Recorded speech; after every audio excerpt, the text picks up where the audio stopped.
Okay, let's dive right into this. Welcome to The Explainer. Today, we're dissecting what is, frankly, the single most critical choke point in the entire modern global economy. I mean, we talk endlessly about the artificial intelligence revolution, right? The massive data centers, those breakthrough models, the wild applications, but physically, none of that exists without the actual silicon hardware powering it. And practically all of that advanced hardware flows through exactly one company, Taiwan's Semiconductor Manufacturing Company, or TSMC. So we're going to look at the anatomy of this bottleneck and see exactly how this one manufacturer has literally become the singular foundation for the world's most important tech trend. Now, to wrap our heads around the sheer velocity of this trend, we really just need to look at TSMC's recent financials. And wow, one number absolutely jumps right off the page: 30%. In May of 2026, TSMC posted revenue of roughly $13.2 billion. That's a staggering 30% jump compared to the exact same month the year before. And for the first 5 months of 2026, their cumulative revenue hit $62.2 billion. Again, a massive 30% increase. You know, for a company of this immense, hulking size to grow at that rate is almost unheard of. Traditionally, the semiconductor world is super cyclical. You get those seasonal slowdowns after the big holiday electronics rush. But because of this massive AI infrastructure spending from hyperscalers, those seasonal lulls are completely erased. Section 1. The AI hardware choke point. So, just how dominant is TSMC in this space? Well, in the first quarter of 2026, they captured an unbelievable 73% of the pure-play foundry market. They've effectively monopolized the advanced chips we need for AI. To put that into perspective, their absolute closest competitor, Samsung, holds just 7%. SMIC has 5%. While these competitors are still out there struggling with, gradual yield progress on leading-edge nodes, TSMC is just aggressively ramping up its 3-nanometer production. Plus, they're seeing massive sustained utilization from AI GPUs on their 4 and 5-nanometer lines. Honestly, it's not even just a lead anymore, it's structural dominance. Section 2. The historic Nvidia flip. Now, what's really interesting about this slide is that this AI surge hasn't just bumped up TSMC's revenue, it's actually fundamentally altered the company's entire DNA. Industry watchers are calling this transition the Nvidia flip.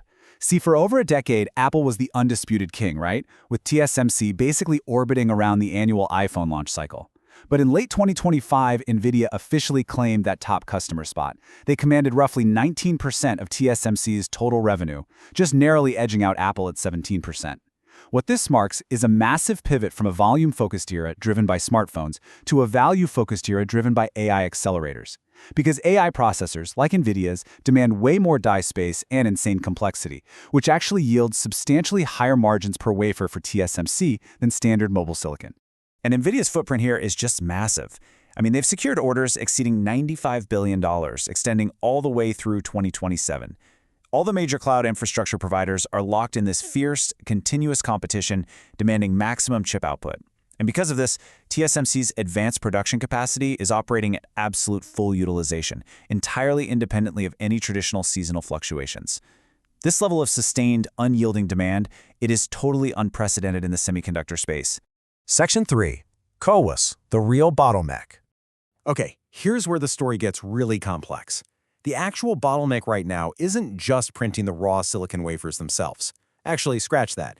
It's more like the real binding constraint for AI hardware is in the advanced packaging. So the crucial point is understanding CoWoS, or chip-on-wafer-on-substrate. This is TSMC's proprietary 2.5D packaging technology. Modern AI accelerators aren't just single chips anymore. They are incredibly complex assemblies of logic and memory tightly bound together to maximize data transfer speeds. CoWoS is literally the technology that stitches them all together. And right now, both TSMC's CoWoS S and CoWoS L lines are reported to be 100% fully booked. This specific packaging technology is the exact choke valve gating all global AI shipments. And this brilliantly illustrates the staggering scale of this packaging crisis. Total CoWoS demand has practically tripled in just 2 years. We've gone from an estimated 370,000 wafers back in 2024 to pushing towards 1 million wafers in 2026. TSMC is aggressively, and I mean aggressively, expanding capacity, aiming for up to 130,000 wafers per month by the end of 2026, but the lines just stay completely booked anyway. Nvidia alone is estimated to hold roughly 60% of this capacity. Add in Broadcom and AMD, and those top 3 customers account for over 85% of the whole shebang. Section 4. The sub-nanometer supply crunch.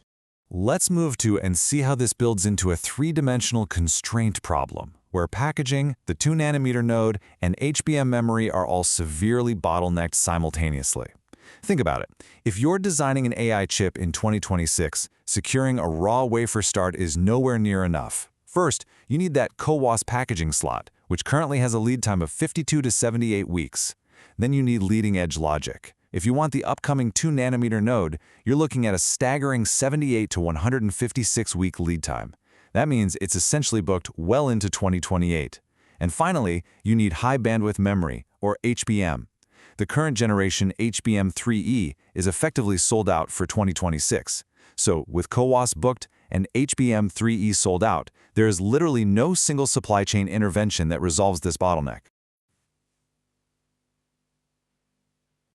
That 2-nanometer crunch in particular is absolutely fascinating.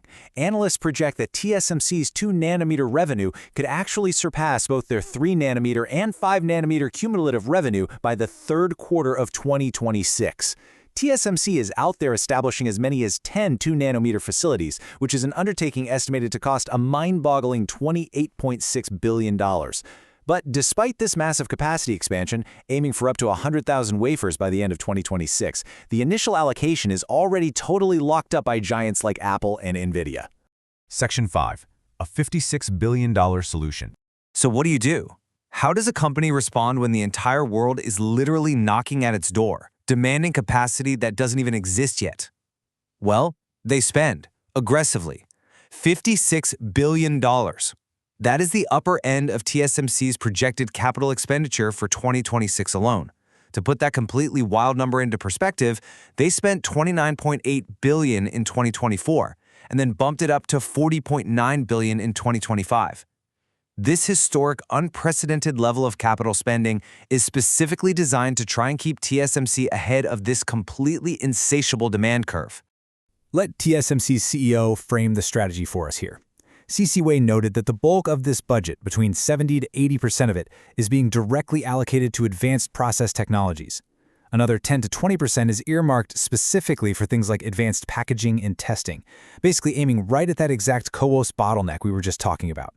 They are essentially betting tens of billions of dollars that this multi-year structural demand from AI and high-performance computing, it's really just getting started.